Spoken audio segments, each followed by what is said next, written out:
What if I told you that in 2024, in one of America's most progressive neighborhoods, a 10-year-old girl was being systematically tortured by the very person trusted to educate her? What if I told you that her parents, despite doing everything right, nearly missed the signs that would have haunted them forever? And what if I told you that the weapon of choice wasn't violence or harsh words, but something so twisted, so calculated, that it would make your stomach turn? This isn't just another story about school bullying. This isn't about kids being mean to each other on the playground. This is about an adult, a professional, a person in authority who used her position to inflict psychological warfare on an innocent child. And the most terrifying part? It almost worked. The story I'm about to share with you will change how you view the people you trust with your children. It will make you question everything you think you know about safe spaces and progressive communities. Because sometimes, the most dangerous predators hide behind the most welcoming smiles. Malik and Jasmine Weston thought they had won the lottery. After years of searching, saving, and sacrificing, they had finally found it. The perfect neighborhood, the perfect school, the perfect fresh start for their brilliant 10-year-old daughter, Amara. But as you'll soon discover, perfection can be the most dangerous illusion of all. The golden afternoon sun painted everything in warm hues as Malik and Jasmine Weston stood on the manicured sidewalk, looking up at their new home. After months of house hunting, countless rejected offers, and stretching their budget to its absolute limit, they had finally made it. The tree-lined street, the diverse families walking by, the sound of children playing in nearby yards, everything screamed success, safety, opportunity. "Can you believe this is really ours?" Jasmine whispered, squeezing Malik's hand as they watched their daughter Amara explore the spacious backyard for the first time. Malik's chest swelled with pride and relief. "2 years ago, I never thought we'd make it here," he admitted, his voice thick with emotion. "Remember that tiny apartment downtown? Remember how we used to lie awake at night, planning and dreaming about a place like this?" They had sacrificed everything for this moment. Malik had taken on extra shifts at the engineering firm, often working weekends and holidays. Jasmine had freelanced as a graphic designer every evening after her day job, her laptop glowing in their cramped kitchen until the early morning hours. They had eaten countless meals of rice and beans, driven the same beaten-up Honda for 8 years, and postponed every luxury, all for this dream. But it wasn't just about the house. It was about Amara. Their daughter had endured 2 difficult years at her previous school, where her intelligence had made her a target and her race had made her an outcast. Malik still felt his jaw clench when he remembered the day she had come home, her school clothes torn, her spirit broken, asking why some kids said she didn't belong in the advanced classes. "This neighborhood is different, baby," he had promised her then, kneeling down to meet her eyes. "We're going to find you a school where being smart is celebrated, where being different is seen as a gift, not a curse." And he had kept that promise. Elementary school had a reputation that preceded it: diverse student body, innovative teaching methods, consistently high test scores, and a zero-tolerance policy for discrimination of any kind. The tuition was steep, even for a public school in an affluent district, but they had made it work. They had made it all work. As they stood there that first day, watching Amara run through the yard with unbridled joy, they felt something they hadn't experienced in years: complete and utter peace. Their daughter would be safe here. She would thrive here. She would finally have the childhood she deserved. But peace, as they would soon learn, can be the most fragile thing in the world. 3 weeks into the school year, Malik and Jasmine found themselves walking hand in hand up the pristine concrete steps of elementary, their hearts lighter than they had been in years. The annual parent-teacher conference was usually a source of anxiety. Would there be problems? Would they hear about incidents they didn't know about? Would they leave feeling like failures as parents? But tonight felt different. Tonight felt like a celebration. The school building itself was impressive. Modern architecture blended with classic educational charm, floor-to-ceiling windows that flooded the hallways with natural light, and walls adorned with student artwork that spoke to creativity and individual expression. As they walked through the corridors, they couldn't help but notice the diversity of the families around them. Black, white, Hispanic, Asian, all mingling together with the easy comfort of a truly integrated community.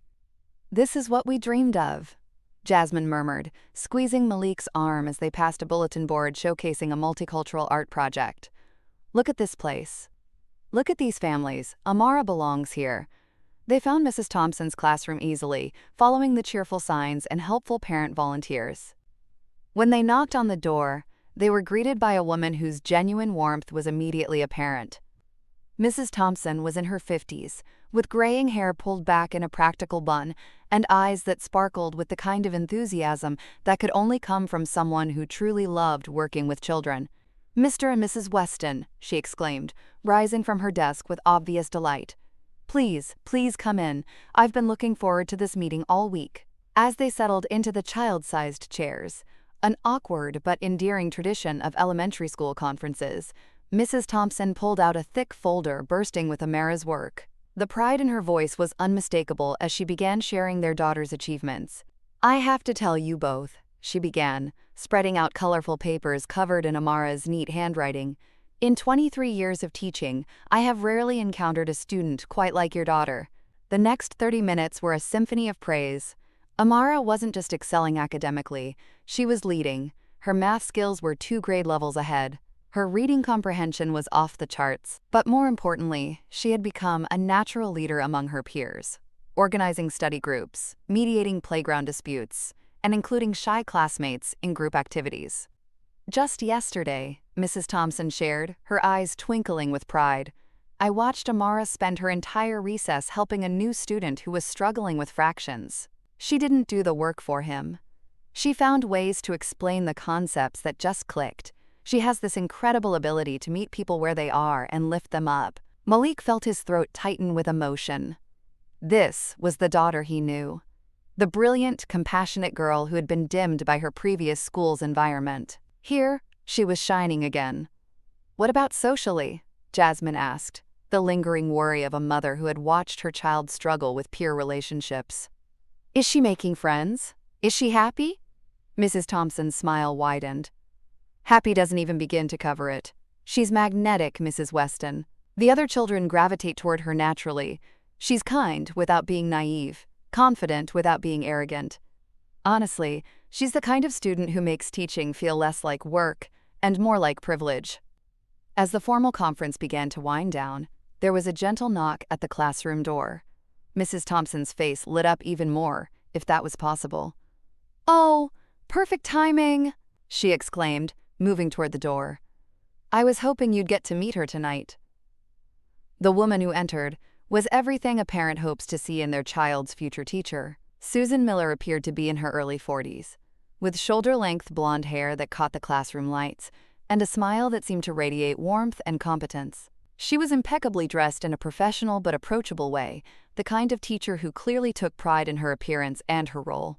"Mr. and Mrs. Weston," Mrs. Thompson said, with obvious pleasure, "I'd like you to meet Susan Miller. She'll be Amara's teacher starting tomorrow."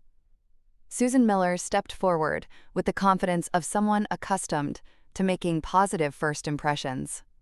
Her handshake was firm, her eye contact direct, and her smile seemed genuinely delighted. "I cannot tell you how excited I am," she said, and her enthusiasm felt authentic and infectious. "Mrs. Thompson has been absolutely raving about Amara for weeks. I've actually requested to review her academic files because her reputation precedes her." The conversation that followed was everything Malik and Jasmine could have hoped for. Susan Miller spoke passionately about her teaching philosophy, which centered on nurturing individual talents while building collaborative learning communities. She shared her plans for the upcoming term: advanced reading groups, hands-on science experiments, creative writing workshops, and social studies projects that would challenge students to think critically about the world around them. "What really excites me about having Amara in my class," Susan continued, her eyes bright with apparent sincerity, "is her natural leadership ability. Mrs. Thompson tells me she's already been informally mentoring some of the struggling students. I'd love to formalize that somehow, maybe create a peer tutoring program where she could really shine." She talked about her commitment to inclusive education, her experience working with gifted students, and her belief that every child deserved to be seen, heard, and valued for their unique contributions. Every word out of her mouth seemed to confirm that Amara would not just survive in her classroom, she would absolutely flourish. "I have to ask," Malik said, feeling slightly vulnerable but needing to address the elephant in the room. "How do you handle diversity in your classroom?" "We've had some challenges in the past, with Amara being one of the few Black students in advanced programs." Susan Miller's expression grew serious and thoughtful. "Mr. Weston, I appreciate you asking that directly. I believe that diversity isn't just something to be tolerated. It's something to be celebrated and leveraged. Different perspectives make every discussion richer, every project more creative, every learning experience more meaningful. Amara's voice and experience will be valued and amplified in my classroom, I can promise you that." The conviction in her voice, the direct way she met their eyes, the obvious thought she had put into issues of equity and inclusion. It all felt like a dream come true. Here was an educator who not only understood their concerns but seemed to share their values. As they prepared to leave, Susan Miller's parting words seemed to seal the deal. "I know I'm probably getting ahead of myself, but I have such a good feeling about this year. Amara and I are going to do great things together." Walking to their car that evening, Malik and Jasmine felt a lightness that had been absent from their lives for far too long. The streetlights illuminated their path as they discussed the evening, their voices filled with hope and excitement. "Did you see how her face lit up when she talked about Amara?" Jasmine asked, practically glowing with parental pride. "I mean, Mrs. Thompson was wonderful, but Susan Miller seems like she could really take Amara to the next level." Malik nodded, feeling a weight lift from his shoulders that he hadn't even realized he'd been carrying.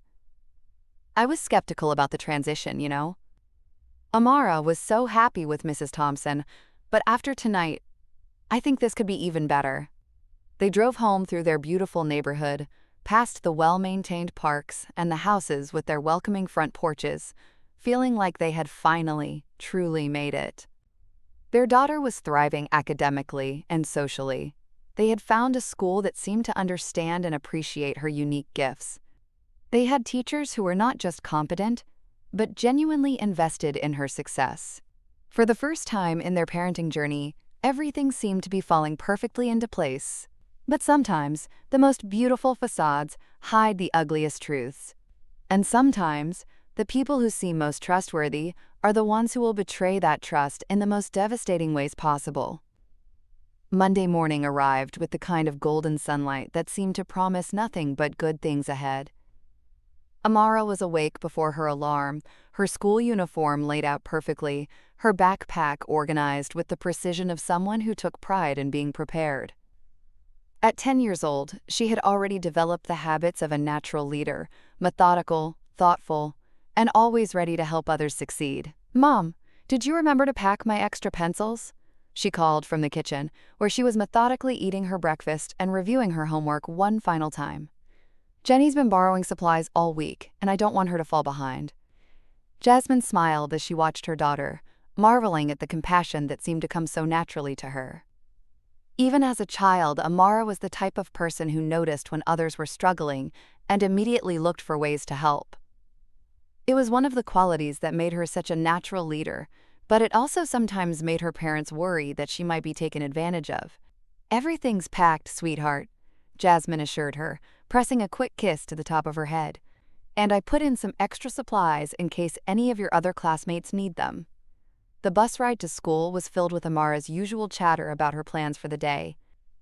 She was excited about starting a new book in her reading group, curious about the science experiment Susan Miller had promised, and eager to continue working on the peer tutoring program they had discussed. Her enthusiasm was infectious, and both parents found themselves smiling as they waved goodbye from the front porch.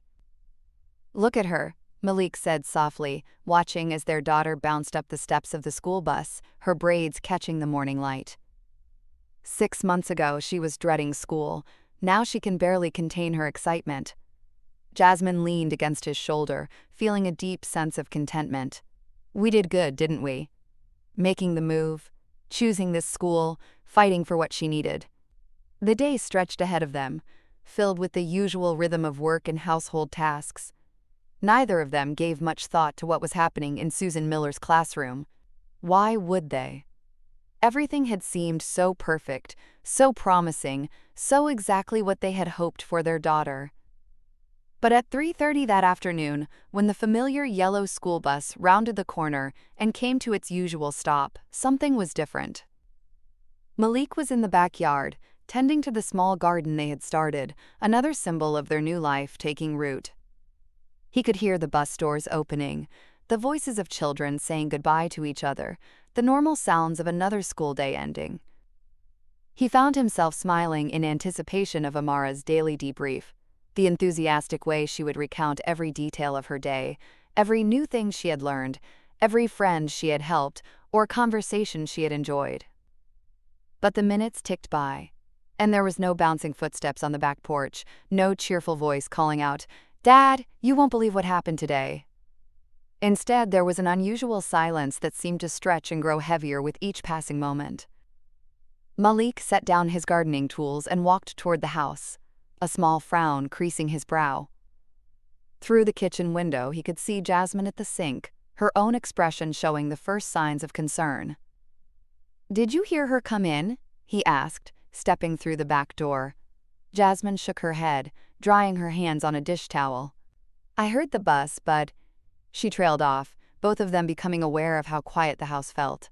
It was then that they heard it, the soft sound of Amara's bedroom door closing upstairs.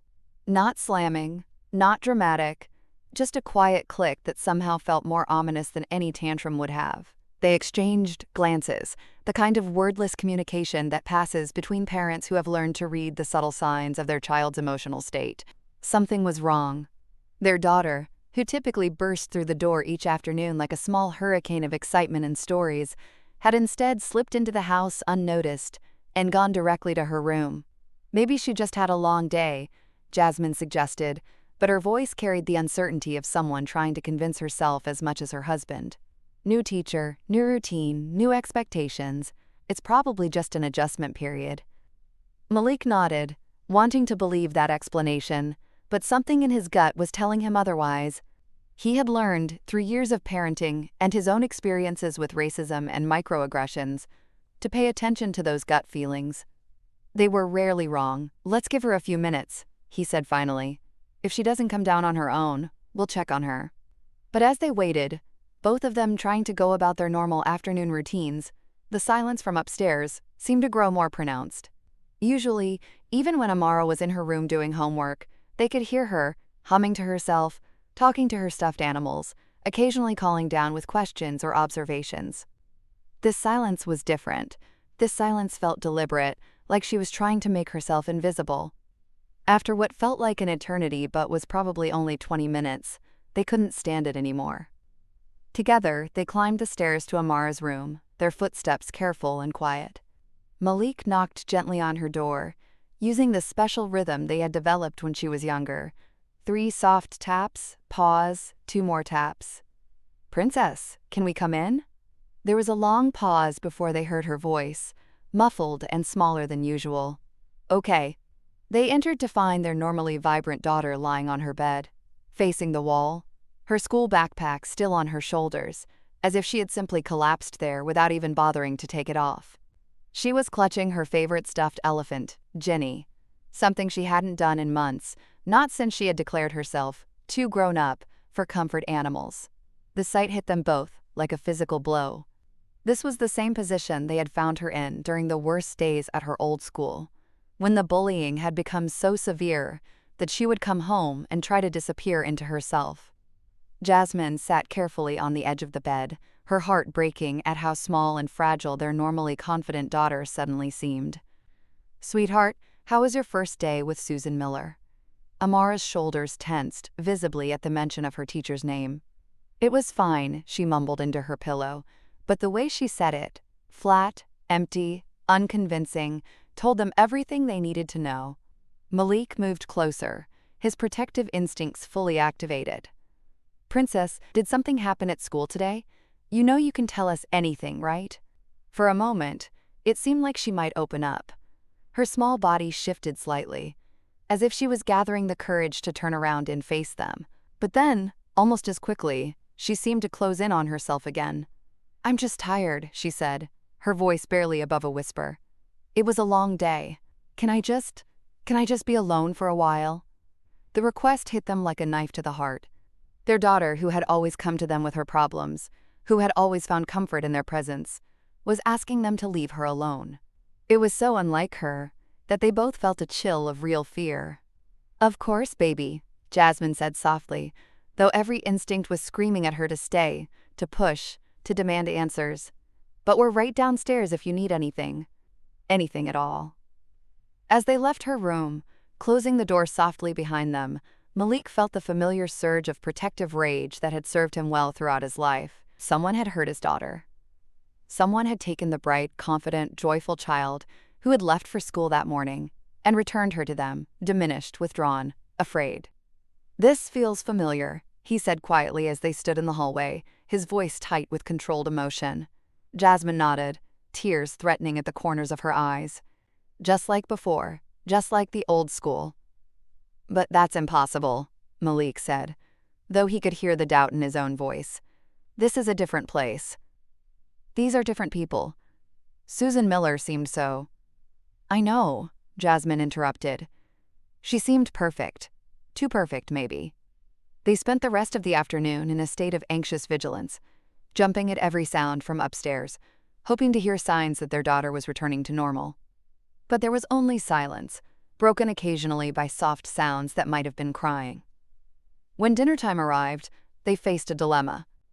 Should they call Amara down for their usual family meal, risking a confrontation if she wasn't ready to talk? Or should they let her continue to hide, possibly sending the message that isolation was acceptable when things got difficult? In the end, they chose a middle path. Jasmine prepared a tray with Amara's favorite foods: grilled cheese cut into triangles, tomato soup, and apple slices arranged just the way she liked them, and carried it upstairs. "I brought you some dinner, sweetheart," she said softly through the door. "You don't have to come downstairs if you're not ready, but you need to eat something." The door opened just a crack, and Amara's small hand reached out to take the tray. "Thank you," she whispered, and then the door closed again. Malik and Jasmine ate their own dinner in near silence, both lost in worried thoughts. Finally, Malik voiced what they were both thinking. "We can't let this go on," he said, setting down his fork. "If something happened today, if someone hurt her or made her feel unsafe, we need to know about it." Jasmine nodded, though her expression was troubled. "But what if we're overreacting? What if it really was just a difficult adjustment day and we make a big deal out of nothing?" "Then we deal with that," Malik replied firmly. "But I'd rather overreact to nothing than underreact to something serious. We've been down this road before, Jazz. We know what it looks like when our daughter is being targeted." As the evening wore on, they took turns checking on Amara, bringing her water, offering to help with homework, just trying to maintain some connection.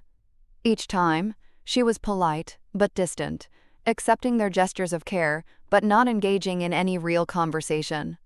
Finally, around 9 o'clock, she emerged from her room long enough to brush her teeth and say goodnight. But even these normal bedtime routines felt different, mechanical, joyless, like she was going through the motions without any real engagement. "Sweet dreams, princess," Malik said as he tucked her in, searching her face for any clue about what might be troubling her. "Good night, Daddy," she replied, but her voice was flat, empty of its usual warmth. After she was settled for the night, Malik and Jasmine retreated to their own bedroom, where they could finally speak freely about their concerns. "Something happened today," Malik said with certainty. "Our daughter doesn't just shut down like this for no reason." Jasmine sat heavily on their bed, the weight of worry evident in every line of her body. "I keep thinking about that meeting last week. Susan Miller seemed so perfect, so understanding, so committed to diversity and inclusion. How could we have been so wrong about her?" "Maybe we weren't wrong," Malik said, though he could hear the doubt in his own voice. "Maybe something else happened. Maybe it was another student, or maybe Amara just had a difficult day adjusting to new expectations." But even as he said the words, he didn't believe them. His daughter was resilient, adaptable, socially intelligent. She had handled much more significant transitions with grace and enthusiasm. This withdrawal, this fear, it spoke to something more serious than simple adjustment anxiety. "What do we do?" Jasmine asked, and he could hear the exhaustion in her voice. They had been through this before, had fought this battle at the old school, had thought they were done dealing with these kinds of problems. "We wait," Malik said finally, though every instinct was telling him to act immediately. "We give her one more day to see if she opens up on her own. But if tomorrow is the same as today, if she comes home withdrawn and scared again, then we act. And if she doesn't want to talk to us," Malik's jaw tightened with resolve, "then we find another way to get answers. Because I'm not letting our daughter suffer in silence again, not when we have the power to protect her." As they lay in bed that night, both of them staring at the ceiling instead of sleeping, they were haunted by the same questions that had tormented them at the old school. How had they failed to protect their daughter? How had they missed the signs? And most importantly, how were they going to make sure it never happened again? But this time, Malik was determined to be more proactive. This time, he wouldn't wait for Amara to find the courage to speak up. This time, he would take matters into his own hands and find out exactly what was happening in Susan Miller's classroom. He just had no idea how horrifying the truth would turn out to be. Tuesday morning arrived with the same golden promise as the day before, but this time, the beauty of the sunrise felt almost mocking.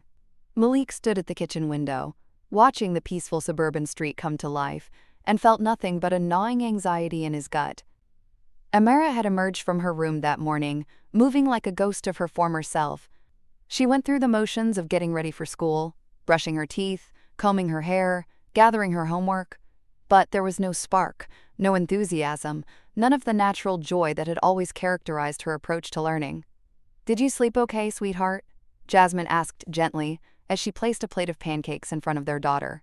Usually, Amara would light up at the sight of her favorite breakfast, chattering about how the syrup made perfect patterns or asking if she could help flip the next batch. Today, she simply nodded and began eating mechanically, her eyes focused on her plate.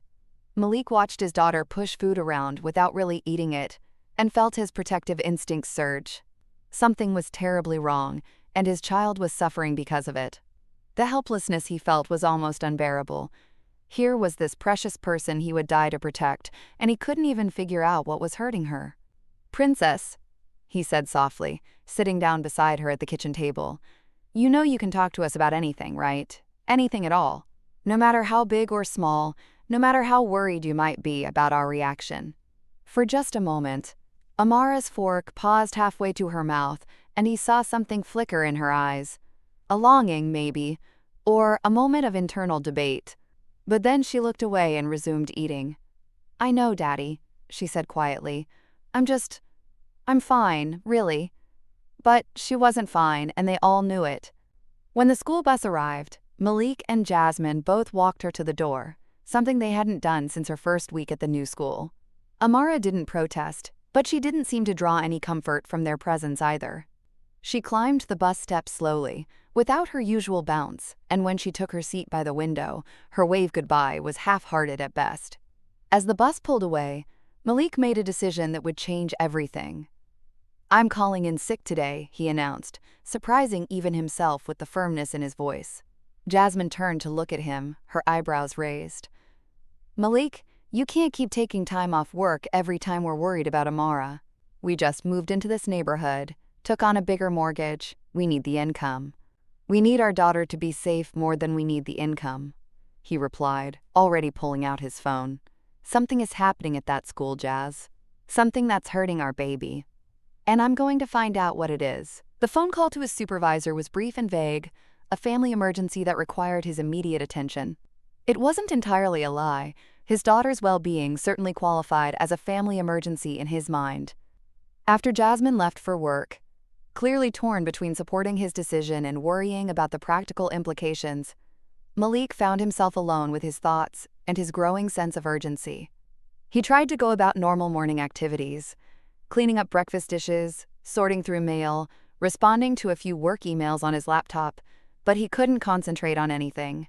His mind kept replaying the events of the past 2 days, looking for clues he might have missed. The parent-teacher conference had gone so well. Susan Miller had seemed like everything they could have wanted in an educator for their daughter. She had said all the right things about diversity, inclusion, and nurturing individual talents. Her enthusiasm had seemed genuine, her commitment to Amara's success apparent. So what had gone wrong? By mid-morning, Malik had made another decision. He was going to the school. Not to confront anyone or make accusations. He had no concrete evidence that anything inappropriate was happening. But he needed to see for himself what his daughter's daily experience looked like. He needed to observe the environment, the interactions, the dynamics that might be causing her distress. He dressed carefully in his best business casual attire. Khakis, button-down shirt, navy blazer, wanting to look like a concerned but reasonable parent, not a man on the verge of losing his composure. He practiced his explanation in the mirror. He was in the neighborhood for a work meeting and thought he'd stop by to see how Amara was adjusting to her new classroom. The drive to the school took only 10 minutes, but it felt like an eternity. As he pulled into the visitor parking lot, Malik tried to calm his racing heart and organize his thoughts. He was probably overreacting. Amara was likely fine, just going through a normal adjustment period that seemed more dramatic because of their past experiences. He would observe for an hour or two, see his daughter happy and engaged in her learning, and then go home with his fears relieved. But as he sat in his car, gathering the courage to go inside, he noticed something that made his stomach clench with familiar dread. Through the large windows that faced the playground, he could see children at recess. And there, sitting alone on a bench at the far edge of the play area, was his daughter. Amara wasn't playing with her friends. She wasn't organizing games or helping younger students or engaging in any of the social activities that usually brought her so much joy. She was sitting by herself, her shoulders hunched, staring at the ground with the same defeated posture he remembered from the worst days at her old school. The sight was like a knife to his heart. This was not normal adjustment anxiety. This was not his confident, socially adept daughter having temporary difficulty with change. This was a child who was hurting, who was isolating herself, who was exhibiting all the warning signs they had learned to recognize during their previous struggles with school-based discrimination. Malik's hands tightened on the steering wheel as a surge of protective rage washed over him. Someone was hurting his baby. Someone in that building, in that supposedly safe and inclusive environment, was making his daughter feel small and alone and afraid. And he was going to find out who. With renewed determination, Malik got out of his car and walked toward the school entrance. But instead of going directly to the main office as he had originally planned, he decided to take a more observational approach. The building had multiple entrances and large windows throughout. If he was careful and strategic, he could get a sense of what was happening in different areas without immediately announcing his presence. He started by walking the perimeter of the building, staying on public sidewalks, but positioning himself where he could see into various classrooms and common areas. Most of what he observed was exactly what he had expected: engaged students, dedicated teachers, the normal rhythms of elementary education. But when he reached the section of the building that housed the upper elementary classrooms, including Susan Miller's room, something felt different. He couldn't put his finger on it exactly, but there was a tension in the air, a subtle wrongness that his instincts picked up on even from outside. Through the classroom windows, he could see Susan Miller at the front of the room, apparently conducting a lesson. The students appeared to be paying attention, taking notes, participating in what looked like a normal educational experience.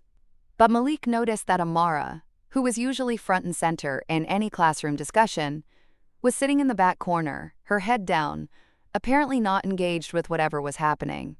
This observation troubled him deeply. Amara was naturally curious, naturally participatory. She loved learning, loved sharing her insights, loved being part of academic discussions. For her to be withdrawn and disengaged suggested that something in this classroom environment was making her uncomfortable or unwelcome. Malik checked his watch, 11:30 a.m. Lunch period would be starting soon, and he remembered from their school orientation that Amara's class had the second lunch shift, beginning at noon. This would give him an opportunity to observe his daughter in a different setting, to see how she interacted with her peers outside of the classroom environment. He made his way to the cafeteria area, where he could position himself to observe without being immediately noticed. The first lunch shift was just finishing up, and he watched as younger students cleared their trays and headed back to their classrooms. The cafeteria staff worked efficiently to prepare for the next group, wiping down tables and restocking serving areas. As noon approached, Malik felt his anxiety intensify. In just a few minutes, he would see his daughter in this environment, and he hoped desperately that what he observed would ease his concerns rather than confirming them. But something deep in his gut told him that the truth he was about to discover would be far worse than anything he had imagined. As Amara moved through the lunch line, Malik noticed something that made his blood run cold. While the other children chatted with friends, laughed, and made typical elementary school lunch decisions, his daughter selected her food in complete silence. She didn't interact with the cafeteria staff beyond polite nods, didn't acknowledge any of her classmates, and moved with the mechanical precision of someone trying to remain invisible. But what happened next would haunt Malik for the rest of his life. As Amara carried her tray toward the seating area, she naturally gravitated toward a table where several of her classmates were already sitting. The same children who, according to Mrs. Thompson, had been drawn to her leadership and kindness just weeks before. Malik expected to see the warm welcomes, the saved seats, the natural social integration that had always characterized his daughter's relationships with peers. Instead, he watched in horror as something far more sinister unfolded. The moment Amara approached the table, one of the girls, a blonde child he didn't recognize, looked up with what appeared to be genuine surprise and delight. "Oh, Amara, come sit with us," she called out, patting the empty seat beside her. But as Amara moved to sit down, another girl at the table suddenly jumped up as if she had been stung. "Oh no," she exclaimed, loud enough for surrounding tables to hear. "I just remembered. I promised my mom I would sit with the new girl today. Sorry." And with that, she grabbed her tray and hurried away, leaving Amara standing there with clear confusion on her face. Within seconds, it was as if a signal had been sent.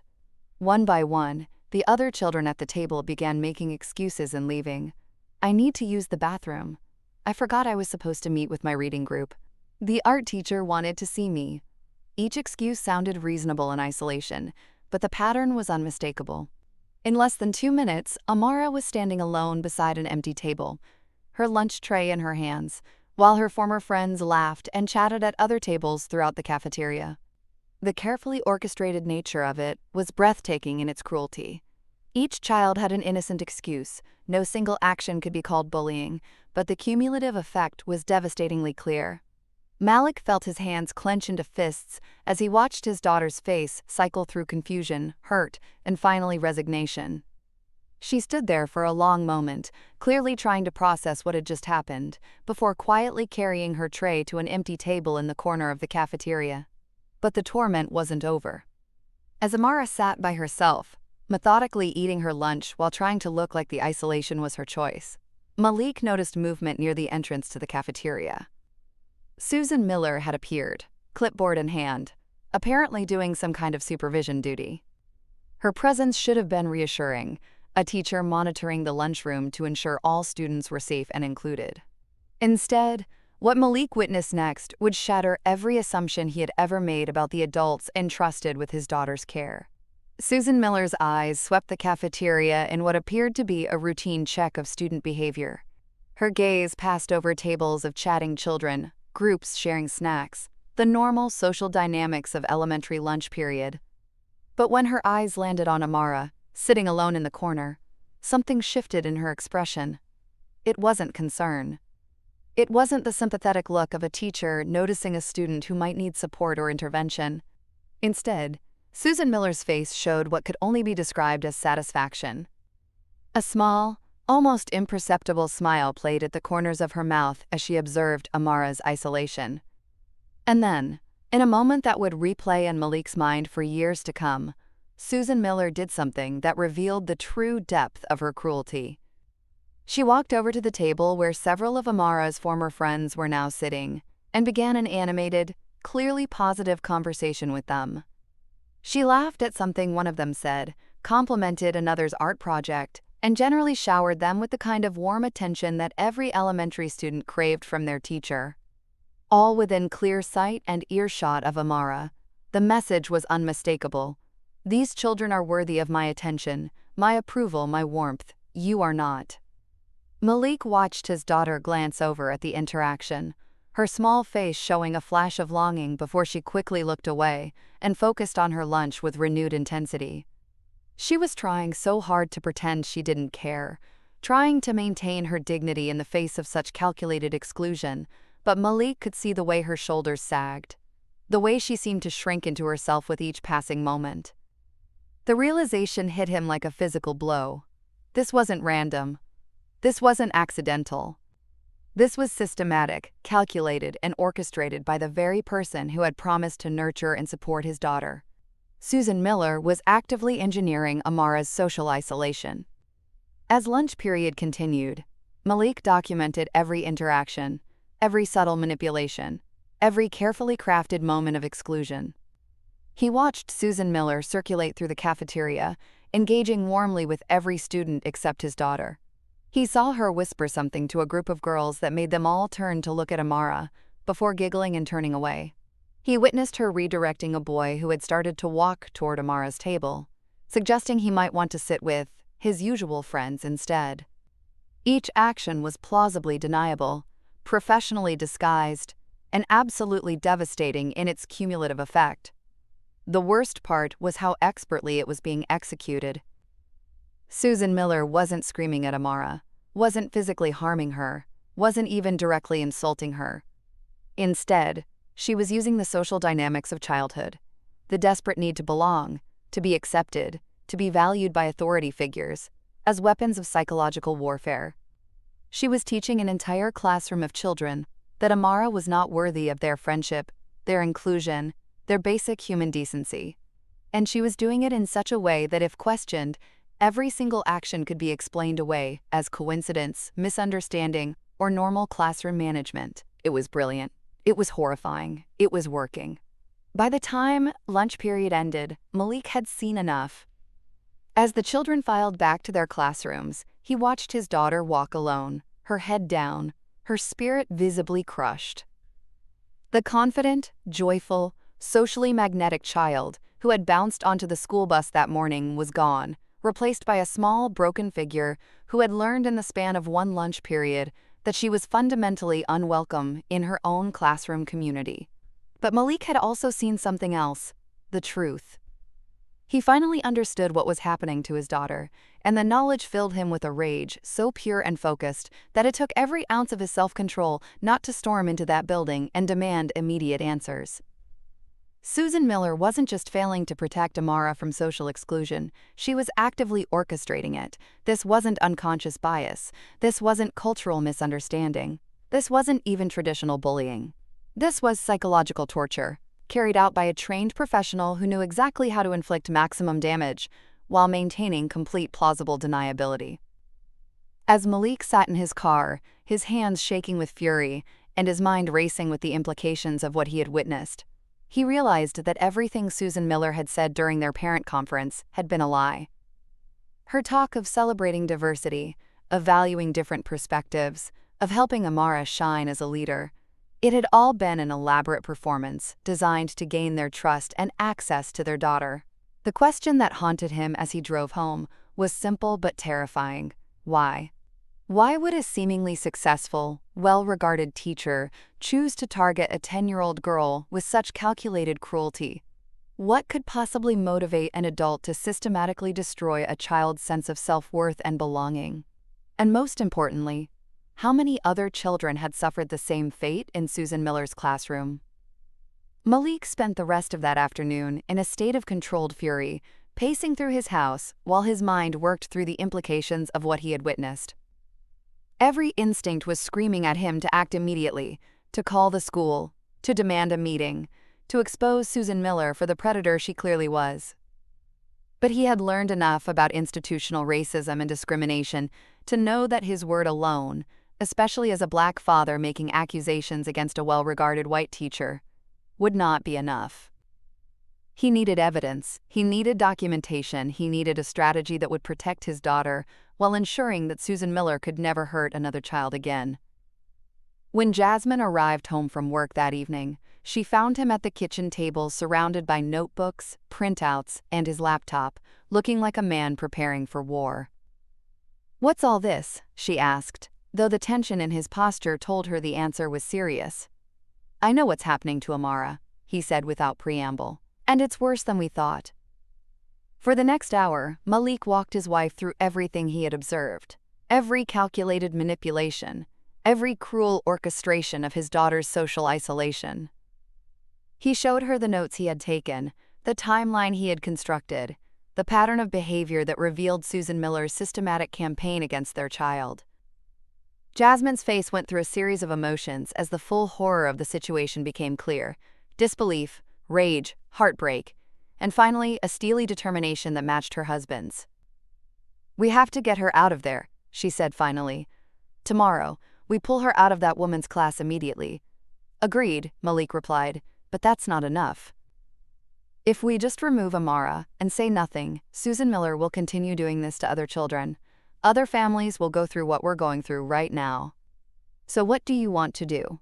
Malik's expression was grim but resolute. "We document everything. We build a case that's so airtight, so comprehensive, that the school administration can't ignore it or explain it away. And then we make sure Susan Miller never has the opportunity to hurt another child again." The plan they developed over the next several hours was methodical and thorough.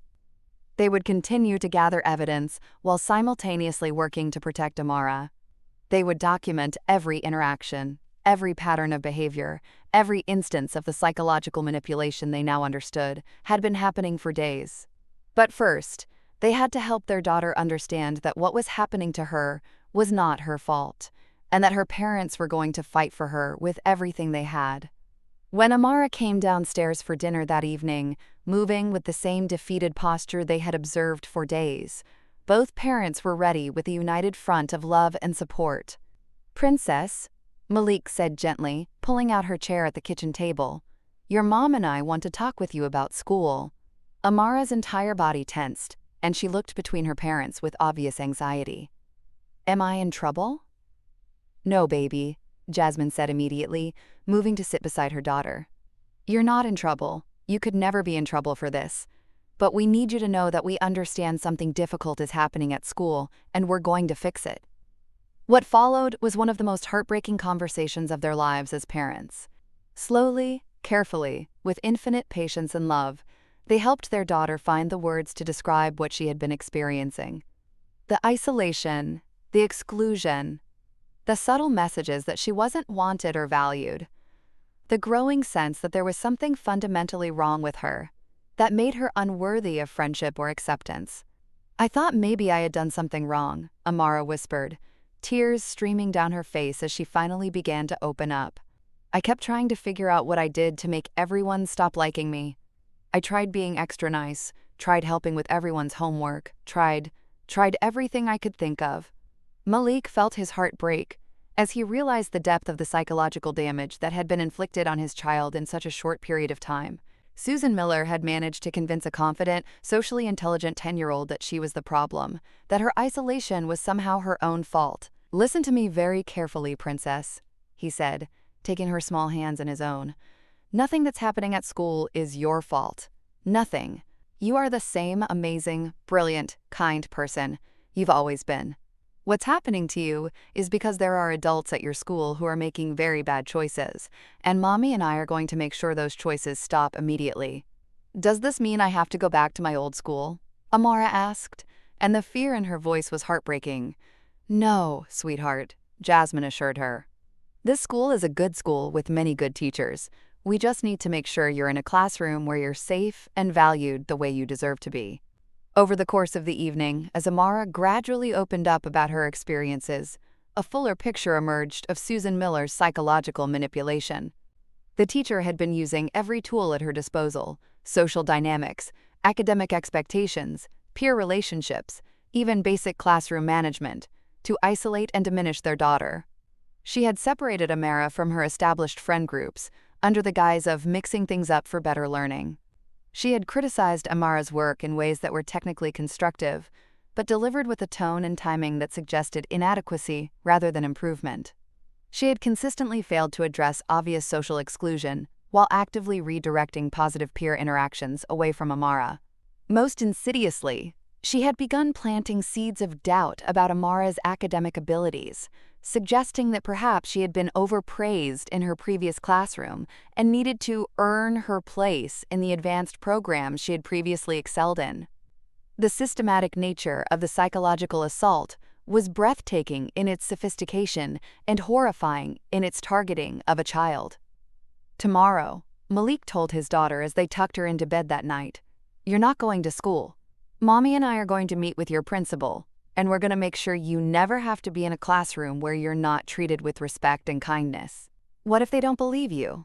Amara asked, voicing a fear that had clearly been weighing on her. "Then we'll keep fighting until they do," Jasmine said firmly. "Because you are worth fighting for, and we will never, ever stop protecting you."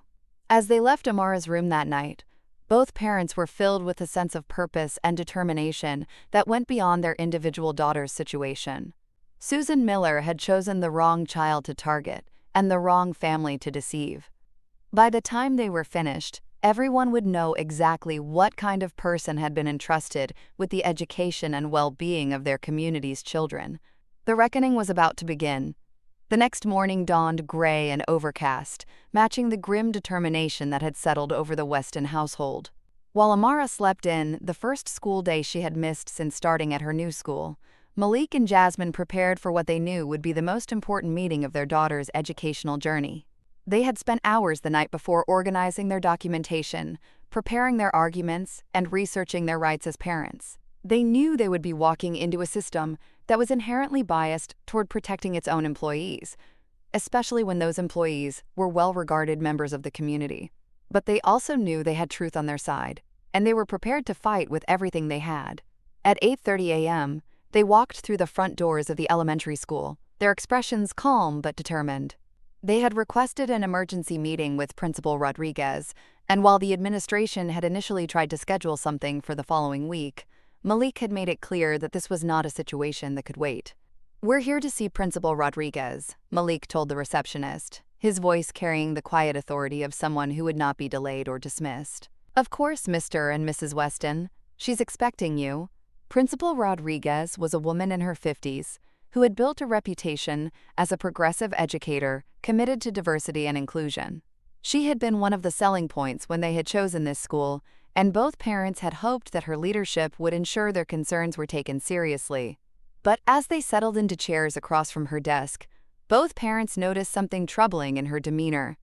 Instead of the concerned urgency they had expected when discussing a potential case of systematic discrimination against a student, Principal Rodriguez seemed almost defensive, as if she had already made up her mind about the situation before hearing their evidence.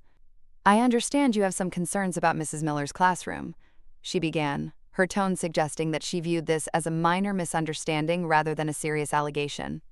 "We have documented evidence of systematic psychological abuse being inflicted on our daughter by Susan Miller," Malik replied, his voice steady but implacable.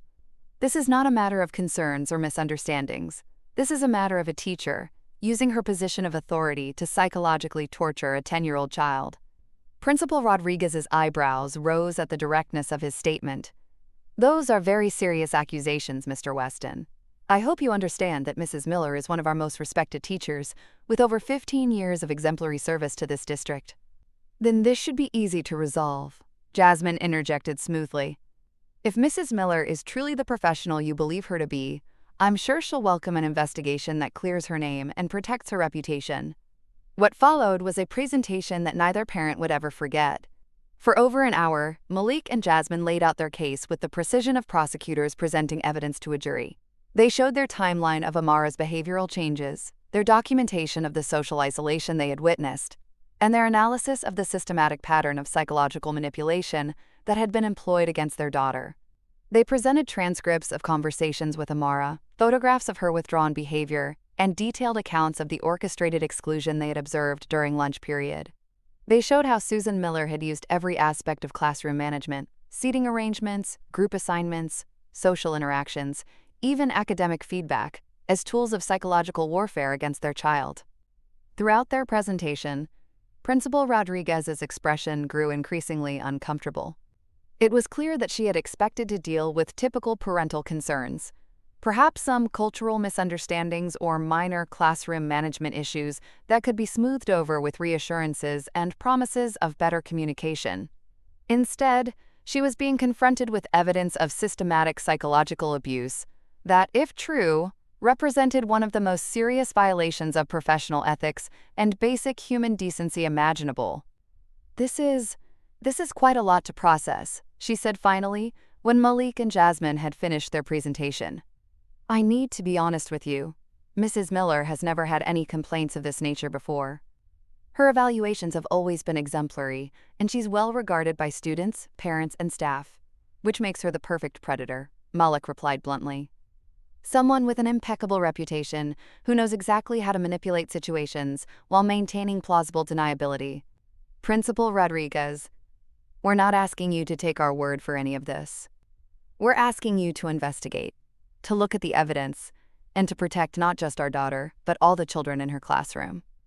And if you refuse to investigate, Jasmine added, her voice carrying the quiet threat of parents who had been pushed too far, we'll take this evidence to the school board, the state education department, and every media outlet that will listen. Because we will not allow our daughter to continue being victimized, and we will not allow other children to suffer what she has suffered. Principal Rodriguez was quiet for a long moment, clearly weighing her options. Finally, she spoke with the careful tone of someone navigating a potential crisis. I will conduct an investigation, she said. But I need you to understand that this process takes time, and we have to be fair to all parties involved. Mrs. Miller has rights as an employee, and we can't simply remove her from the classroom based on allegations alone. We understand due process, Malik replied. But our daughter will not be returning to Susan Miller's classroom while this investigation is ongoing. We'll accept a transfer to another teacher's room, homeschooling support, or any other arrangement that keeps her away from someone who has been systematically abusing her. And we want regular updates on the investigation, Jasmine added. We want to know what steps are being taken, what evidence is being gathered, and what timeline we're looking at for resolution. Principal Rodriguez nodded reluctantly. I can arrange for Amara to be transferred to Mrs. Patterson's classroom starting Monday. She's an excellent teacher who I'm sure will provide a supportive environment for Amara. That's a start, Malik said. But we also want assurance that other parents will be notified about this situation. If Susan Miller has been targeting our daughter, there's a strong possibility she's been targeting other children as well. I can't discuss other students or families, Principal Rodriguez replied quickly. Privacy laws prevent. We're not asking you to violate anyone's privacy, Jasmine interrupted. We're asking you to proactively reach out to other families to ensure their children haven't been experiencing similar treatment. Surely the school has an obligation to investigate whether other students have been harmed. The meeting continued for another hour, with Malik and Jasmine pressing for concrete commitments and timelines, while Principal Rodriguez tried to manage what was clearly becoming a public relations nightmare for the school. By the time they left, they had secured Amara's transfer to a new classroom, a promise of a full investigation into Susan Miller's conduct, and regular updates on the progress of that investigation. But as they walked to their car, both parents knew that their fight was just beginning. She's going to try to cover this up, Jasmine said quietly as they drove away from the school. I know, Malik replied, but we're not going to let her. And I have a feeling we're not the only family that's been affected by Susan Miller's behavior. That afternoon, while Amara was at a playdate with a friend from her old school, the first time in days they had seen her smile genuinely, Malik and Jasmine began reaching out to other parents in Susan Miller's class. They crafted careful messages that didn't make direct accusations but asked general questions about their children's experiences and whether they had noticed any changes in behavior or social dynamics. The responses they received were both heartbreaking and infuriating. 3 other families reported similar patterns of social isolation and behavioral changes in their children. 2 parents mentioned that their children had begun expressing self-doubt about their academic abilities, despite previously strong performance. One mother described her son's sudden reluctance to participate in class discussions, despite being naturally outgoing and confident. Most tellingly, several parents noted that their children seemed to have developed an intense desire to please Susan Miller, engaging in increasingly desperate attempts to win her approval and attention. The pattern was unmistakable. Susan Miller wasn't just targeting Amara. She was systematically breaking down multiple children in her classroom, using psychological manipulation to establish dominance and control over vulnerable young minds. As Malik and Jasmine compiled this additional evidence, they realized they weren't just fighting for their own daughter anymore. They were fighting for every child who had been victimized by a predator hiding behind the respectability of a teaching position. The next phase of their battle would determine not just Amara's future, but the safety of every student in Susan Miller's orbit. And they were prepared to fight as long and as hard as necessary to ensure that justice was served.